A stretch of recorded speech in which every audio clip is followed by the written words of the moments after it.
जोर का जोड़ में आपको एक मतलब फिर कहते हैं खुश आमदेद। बात कर रहे हैं पाकिस्तान क्रिकेट टीम की आज की कारकर्दगी के हवाले से, और वक्फे पे जाने से पहले अजहर खान साहब ने एक सवाल कामरान अकमल साहब के सामने रखा था कि पाकिस्तान क्रिकेट टीम के सबसे नुमाया बल्लेबाज बाबर आजम की कारकर्दगी को बेहतर बनाने के लिए या उनकी फॉर्म में वापसी के लिए किन चीज़ों की पाकिस्तान को बुनियादी तौर पर ज़रूरत है। कामरान अकमल उसको किस तरीके से देखते हैं। कामरान साहब आप सुन रहे हैं? जी कामरान साहब आप आवाज़ सुन रहे हैं?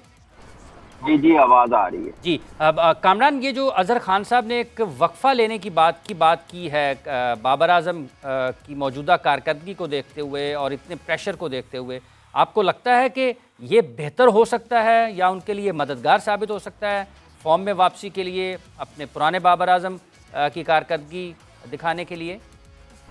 देखिए, ये चीज़ें ना आज से को 3-4 साल पहले हो जानी चाहिए थी। वर्कलोड मैनेज करना और बैकअप तैयार करना आप उसी सूरत ही करते हैं जब आप सिर्फ बाबर को रेस्ट करवाने से नहीं होगा, और 4-5 प्लेयरों को ना आपको मैनेज करना पड़ेगा। बैकअप ऐसे ही तैयार होंगे, वाइट बॉल क्रिकेट में आप मौके देंगे।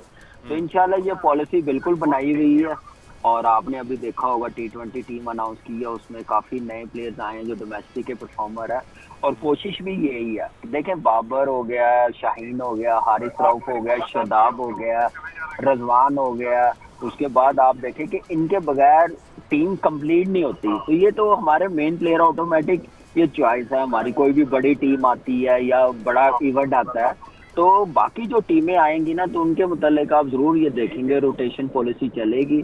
अपने हम इन प्लेयरों को हम लोग संभालेंगे, बड़े तरीके से यूज़ करेंगे जैसे दुनिया की टीमें यूज़ करती है। आज ऑस्ट्रेलिया वर्ल्ड कप जीता है, आप देखें वर्ल्ड कप से पहले 2 सीरीज हुई हैं, वो दोनों कंप्लीट टीम नहीं थी, वो एक फ्रेश टीम आई है वर्ल्ड कप में सारी। तो हमें ऐसी पॉलिसी लानी पड़ेगी, और हमारी तरफ से, हमारी टीम की तरफ से तो कोशिश ये है कि इंशाल्लाह ये T20 सीरीज के बाद आप देखेंगे ऐसी चीज़ें कि हम अपने सीनियर प्लेयर्स को, जो बड़ी टीमें होंगी, बड़ा इवेंट होगा, उसमें ज़्यादा कोशिश करेंगे कि वो फ्रेश हो के आएँ, फ्रेश भी रहें, मेंटली भी ज़रा स्ट्रॉन्ग रहें और रेस्ट भी मिले, तो वो परफॉर्मेंस ज़्यादा बेहतर होगी। उसके साथ फिर प्लेयर्स भी डेवलप होंगे। ठीक है, बहुत बहुत शुक्रिया कामरान, आपने अपना वक्त दिया और अपनी कीमती राय हमारे तक पहुँचाई। ये तो बात हुई है कामरान की, और उन्होंने बिल्कुल वजाहत से बयान कर दिया कि हम मुस्तकबिल में पाकिस्तान क्रिकेट बोर्ड आगे कैसे बढ़ सकता है। और सिर्फ बाबर का ही एक मसला नहीं है, दीगर खिलाड़ियों का भी है कि जो सीनियर क्रिकेटर्स हैं, जो पाकिस्तान की ऑटोमेटिक चॉइस हैं, यानी कि जो सबसे अहम खिलाड़ी हैं जिनके बगैर आपकी टीम बनती नहीं है, उनको रोटेट करना, लेकिन उसके लिए बेंच स्ट्रेंथ को भी तैयार करना पड़ेगा। अच्छा खान साहब, जब हम आज की इस खेल की बात कर रहे हैं, दोनों ओपनर्स भी बगैर कोई रन बनाए आउट हुए।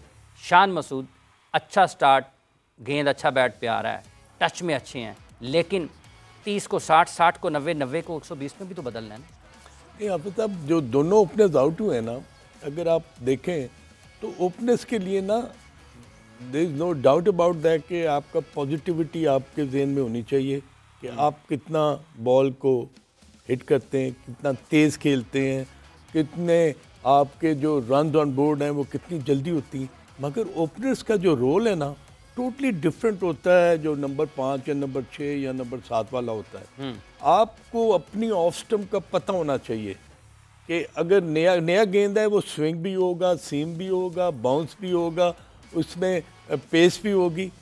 तो ऐसे मौक़ों पर आपका टेक्निकली स्ट्रांग होना जो है ना बहुत ज़रूरी है। आई थिंक जो अभी आपने अब्दुल्ला शफीक की बात की थी, अगर आप उसके आउट होने का मंजर देखें, अगर फुटेजेस देखें, तो वो उसकी टांग सीधी गई है, मगर बल्ला उसका बाहर निकला है। जब बल्ला बाहर निकला है ना, तो वो जो एंगल था ना स्टार्क का, वो मिडिल स्टंप से बाहर की तरफ निकला है, और उसने उसको थोड़ा सा एंगल बैट के साथ चेज किया, जो कि थर्ड स्लिप पे कैच हुआ। माई रीजनिंग इज दिस कि जो ओपनर है ना, वो तभी कामयाब होता है जब वो ऐसे बॉलों को वो छोड़ कर खेले, लेफ्ट करता है। एग्जैक्टली। और हाफिज साहब, आपका जो जॉब अच्छा खान साहब, कथा कलामी की मादर चाहता हूँ, ये 2, 3, 4 बारियां ऐसे ही हो गई हैं कि ये बिल्कुल बाहर का बॉल उसको चेस करते हैं, ड्राइव करते हुए आउट हो रहे हैं। तो इसका मकसद क्या है? इसका मकसद यही है जो आपने बात की कि आप पिच ऑफ द बॉल पर जाकर उसको ड्राइव करना चाहते हैं। अगर एंगल बना है और एंगल जो है मिडिल स्टंप से बाहर है, तो आप में तो ये क्रिकेटिंग अवेयरनेस या इंटेलिजेंस या स्ट्रीट स्मार्ट होना चाहिए ना कि उस बॉल को आप छोड़ दें। जब आप छोड़ के खेलेंगे अच्छा, पॉन्टिंग तो इतनी बाहर वाली गेंद को बहुत लंबी टांग निकाल कर लेफ्ट करते थे। जी बिल्कुल। और ये सुनील गावस्कर अगर आप देखें कि वो जिस तरह बॉल को वो छोड़ते थे ना, वो कई कंडीशंस में, ऑस्ट्रेलिया की कंडीशन में पिछले गेंद को भी छोड़ देते क्योंकि उसमें बाउंस होता था।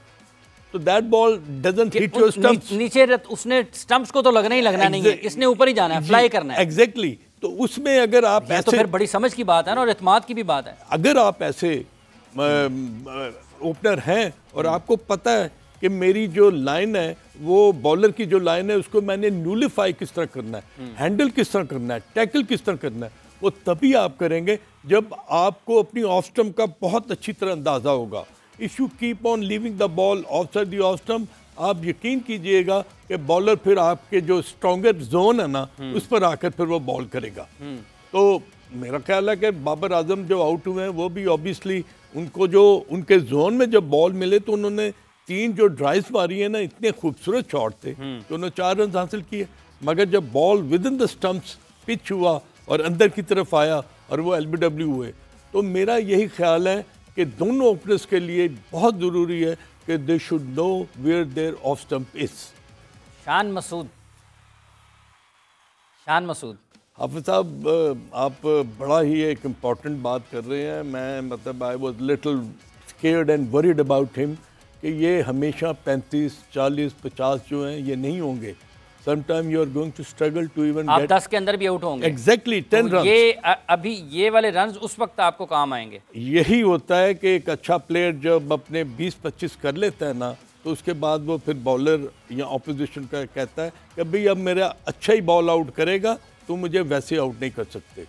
तो आई थिंक कि 55, 64, 35 ये सबसे मुश्किल रन होते हैं जो पहले 20 या 25 होते हैं। जब आप ये कर लेते हैं तो आपको पिच का अंदाज़ा होता है, ऑपोजिशन की बॉलिंग का पता चल जाता है, किस पेस से बॉल आ रहा है, कितना बाउंस है, कितनी मूवमेंट है। तो फिर आप उसको ना लंबी इनिंग में लेके जाते हैं।